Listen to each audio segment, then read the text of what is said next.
आज फिर से जुड़ गया हूँ। पिछले संडे हमने डेटा सिक्योरिटी के बारे में समीर अहिरराव जी से हम लोग बात कर रहे थे. We'll continue with that discussion today. Several critical questions he has answered and responded in his chat. It will give you a glimpse of what is likely to happen or what is happening globally in the area of data protection and data security. Hope you like the part 1 as well. So this part also you will like. Please do subscribe to my channel where I try to give you the best of what is happening and impacting the banking industry, more particularly the urban cooperative banks. Thank you for watching. Namaskar दोस्तों. Last Sunday we were talking about data protection, data privacy, data security. Samir had joined our discussion last Sunday. The discussion will continue this Sunday as well.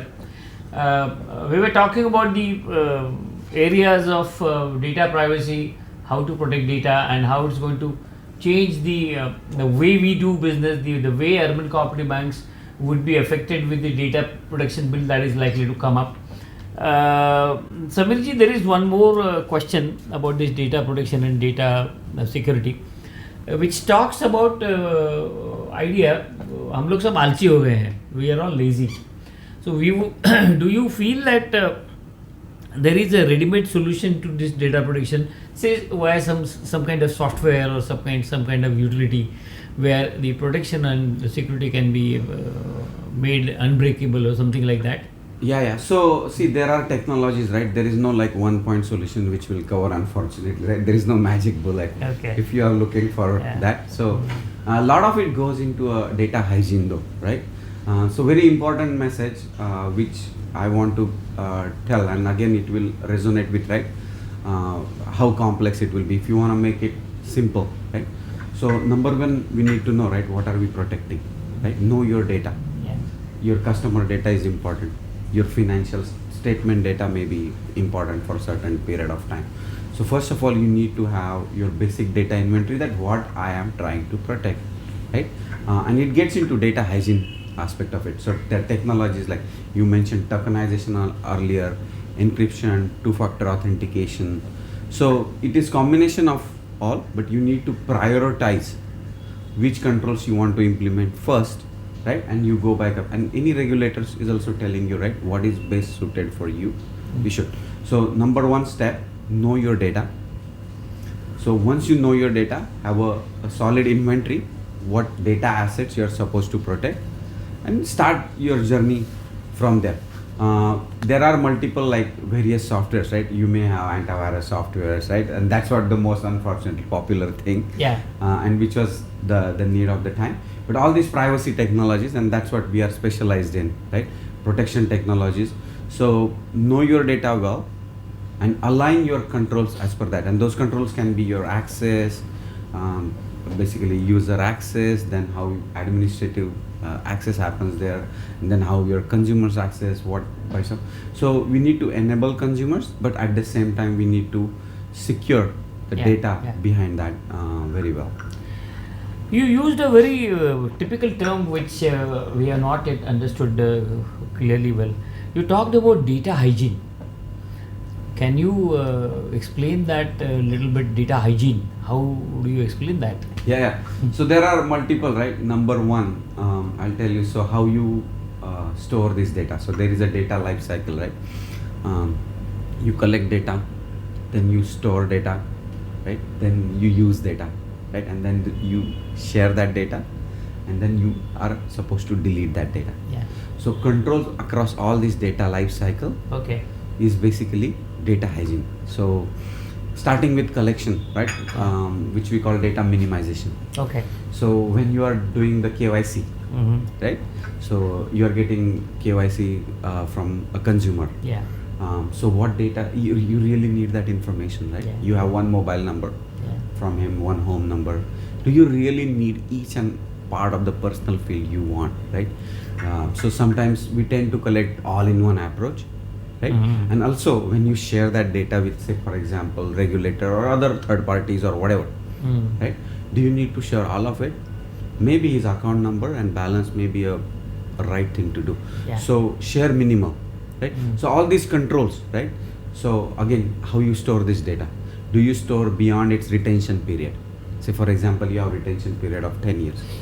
Why you need to store that data for forever, right? Everybody is not Google of the world, right? That Right, where they want right, to provide the search. right. So these are all data hygiene aspect. Okay. How do you protect this data? Do you Okay. encrypt essential part of that data? Yeah. So this whole thing in a holistic perspective, which Is I'm known as referring to data hygiene. Okay. With the new bill that is coming up in the Indian Parliament, how do you imagine the role of data protection officer? Forget about the provisions in the particular bill, but then data protection officer, if there is a position that has to be created across businesses, what could be the role that you could visualize and advise us? Yeah. So I think the bill does say, right, you need to have a data protection officer, and again it has to be aligned to your business needs, right?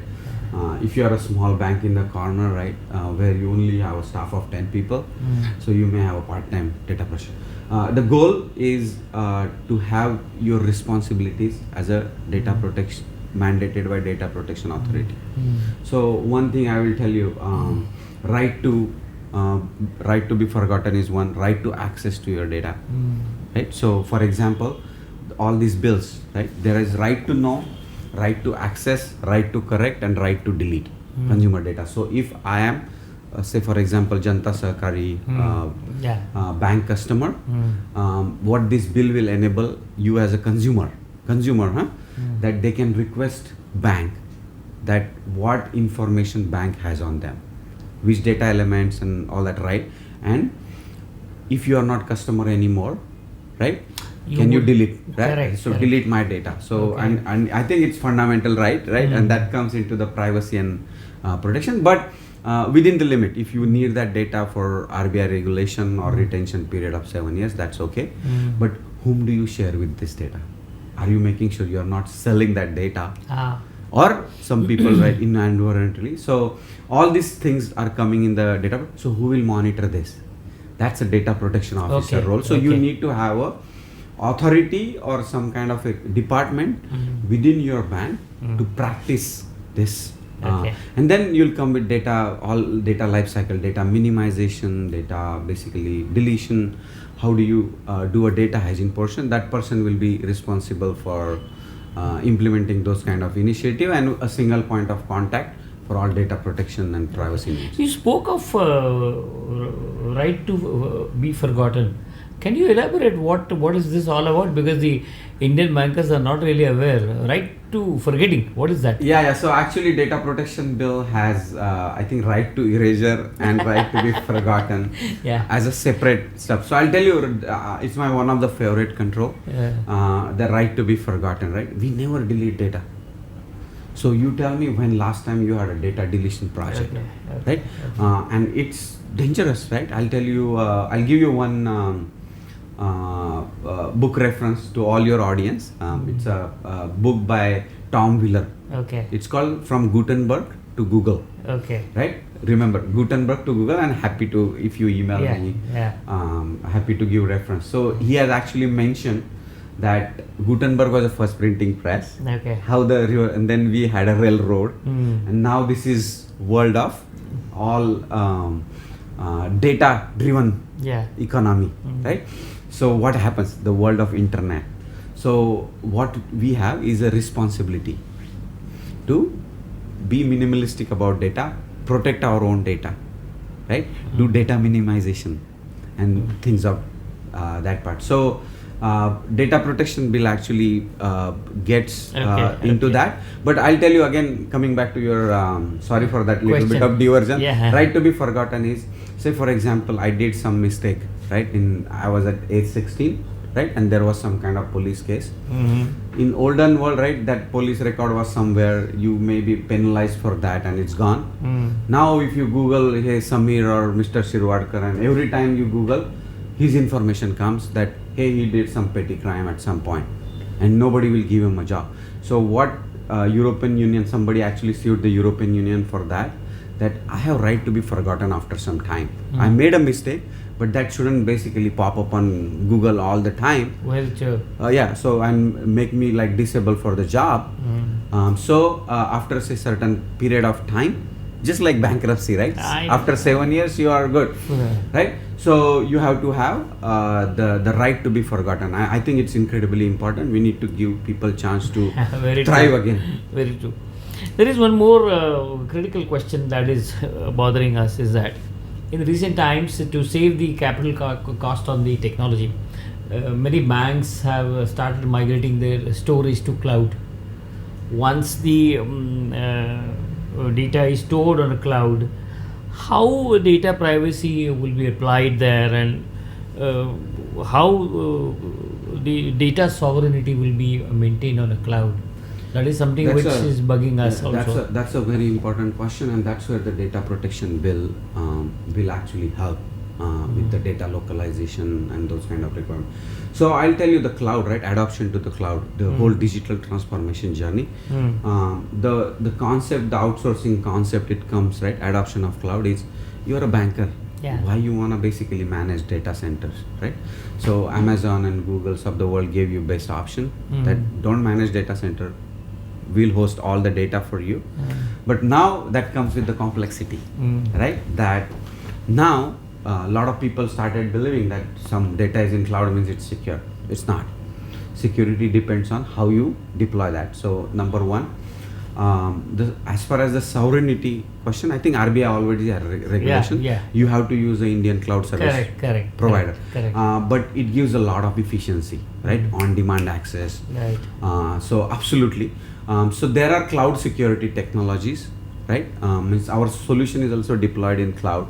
So you need to adapt to those, number one. But these regulators, right? They will have what they call data brokers, or data, particularly cloud service providers have a special requirement, right? That data is local to the country, right? And you don't transfer that. So that will be in your service level agreements. Okay. So your lawyer is your best bet. Yeah. So you should, if you are outsourcing that or basically hosting on the cloud, make sure you read those service level agreements. What are the privacy responsibilities? If tomorrow there is a data breach, who will do what? Do you have operating procedures for that? So while it brings you a lot of like capex to opex kind of benefits, right? But at the same time, you need to be ultra careful, right? Because something we are not managing does not mean that's secure in the wild. So that's where cloud we should take. But it's a fantastic technology where it gives you a lot of agility, give your customers more flexibility, on-demand access, and things of that nature. You can scale from like 10 machines to 1,000 to 10. So that is definitely, but it should come with the security. We should not believe that something in the cloud means secure at all. It's actually less secure because you lose control over it. Yeah. Probably a question which I am repeating, but I would like to give a clarity on this. We as bankers, how our banking business will be affected? I mean, of course, indirectly you have answered in the last Sunday, similar question was asked. But it is still bugging me how the bankers will handle this new change that is coming up. Will it affect their banking? I would like to throw some additional light on that. So I'll tell you, so there are some requirements, right, which you need if you are not doing certain things, right, of data protection. You are not protecting the data, right? So for example, controls like encryption, you're not encrypting data at rest, which supposed to be. So the best thing is prepare now, right? Before, don't wait for the data protection bill, because you will save ton of money by engaging with the vendors, engaging with those technologies earlier. So if you plan early, and we have a concept called security and privacy by design. So if you are going through a digital transformation journey, right? So you are moving to cloud, that's the best opportunity, right? Remove all the clutter data which you don't need, which is not under the means whatever the retention policy you have. So very good way for modernization for that. But I think if you prepare it carefully, I don't think it will actually help you out. And I'll tell you, actually we call that as a privacy as a profit center. Okay. So we'll give you money back. And how? So data minimization is one of the privacy requirement, by the way, in all data protection bills. What that means is you should not be storing data more than you require. You should not be collecting data which is more than required. What that does is it will also save your storage cost, right? in terms of, so if you are moving to cloud, right, it's basically a best way to assess those, right? And even if you are basically reduce 10% of your data, right? Imagine, because it's not just storage cost. Storage is one part of the equation. How about cost of protecting that? Right. And with the regulation, it's gonna be increasing more. Yeah. Right? Because you have to be responsible for that. Is there any standard retention period prescribed in any of the global Yeah, standards? so that's a very CA, right? The RBI questions, but I think 10 years, depending on the KYC, I think every 10 years you have to revise the KYC. Yeah. And those kind of, and I think that there are like certain, That depending on period what kind of simply data. you have to follow the period which is prescribed in other Prescribed, pertinent laws which are as applicable. As applicable. And it depends on amount of what kind of data you are storing. Samir, I have a last question, and this is absolutely open. Mm-hmm. Open in the sense I would like you to cover something which I have not asked in this particular area. I mean, critical input for the bankers, for the industries, for the businesses in India, and what you do or what you can do for them. This is something where you can talk for 5 minutes and we'll then conclude. Yeah, so there are like, world is changing fast, right? Number one. So digital transformation, I think if you are a bank, you are a healthcare company, or you are a government, does not matter. Digital transformation is coming. We saw that in the even COVID times, even more. So because we have to enable all this e-commerce in to the consumers, you don't have to depend on. So when you have this digital transformation, you have to consider security and privacy design when you actually design those systems, right? And that's where we play in privacy by design, security by design. So I'll tell a little bit about ourselves, not try to be promotional, but I think you should take that into the context of secure your own infrastructure. Number one, the major part missing, right? A lot of security, when you talk about cyber security, it's a lot of perception based, right? What you hear from vendors. But what I'm saying is the very first thing from your security and privacy need to be aligned to your business. So what are my business needs? Where is all my data? How I'm protecting it, say? Know your data first, and then assess what controls, right? And knowing your data is becoming more complex task because data is dispersed all where, right? And personal data, you have some KYC data here in spreadsheet somewhere, in structured, unstructured format, all over the place, right? So what we do, right? And I think we should have done probably 10 to 15 years ago, but security is just evolving. So what I'm saying is, today, if you see, if you're a cooperative bank or even nationalized bank or whatever kind of organization, if you see only the network security, and we believe that that network security is going to give. So it's like, you know, the fort, right? Fort has a wall, right? And we have a firewall and all kind of controls around it. But within that wall, right, you have a cleaner, you have a contractor who is coming in that fort every day, and the hacks are happening through those supply chains. Okay. The most of the time. So I think we need to completely change that approach from data protection perspective. Okay. We need to move those controls to the source of the data. Encryption, good control. Data minimization, good control. And that's the area basically we are helping. First, know your data, what you need to protect, right? And then build security around it. Rather than, hey, I have this big firewall and I'm basically everything inside that, because it's on demand with the cloud. Yeah. You have ton of software as a service application. Somebody's sharing data with someone, you are basically picking some service from the cloud. So it becomes incredibly important that even if data moves anywhere, it needs to be protected at every angle. And I think if you got that basic thing right, and you know what to protect, that how to protect and maintain a good data hygiene, I think you will be in a very good place. And once you inculcate this in your IT culture, right, that there is a lot of problem with awareness, where we started discussion, right, security. And you need to give those people the authority as well, right, security guy. You need to include them in meetings. I remember the whole, right. But I understand, you know, IT is a supporting service, right. It does not necessarily bring business to you in the past, but now that context is changed.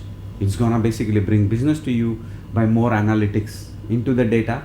So eventually the people who will thrive, who will give consumers a trust that they can protect their data and at the same time basically use that data for own good, right? Helping consumers, but in a very responsible way, right?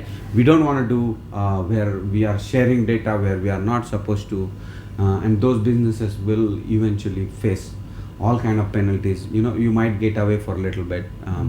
I definitely end on that note. Yesterday, I visited 2 businesses, Okay. right? Okay. And they both asked. So one asked basically, I was buying a product or some kind of a novelty stuff, and he said, "Sir, what is your phone number and name? And because if you want to avail discount, you have to give me your number." There is no reason to do that, right? I am basically just buying a commodity from you. Why? I went to a restaurant. They are asking me phone number for generating bill. I think it's excessive data collection, and there are terminology in the privacy we use, like a hyperbolic discount they call it. So we should not doing those unethical practices because eventually, if you are a restaurant, you have people will stop coming to your restaurant if you stop doing it. Right. And I literally asked him that, no, why you need my phone number for eating here, right? So we need to be minimalistic and very responsible, and that's the culture.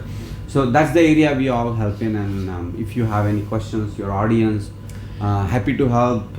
Also go to our website ardentprivacy.ai/resources. We have a lot of blogs. We are aware to create awareness about various things in data privacy, what is coming up, what's globally. Yeah, even we have a very good draft. Actually, I don't know if you have seen that. Yeah. A good PDF or summary of Indian data protection bill. Yeah. Go through that. It's like 18 page, very easy to read. Okay. Not Okay. the document, the PowerPoint. Yeah. So you should definitely see, and it Okay. will simplify for you, right? What I need to do. Right. The question right. you're asking. Right. Right.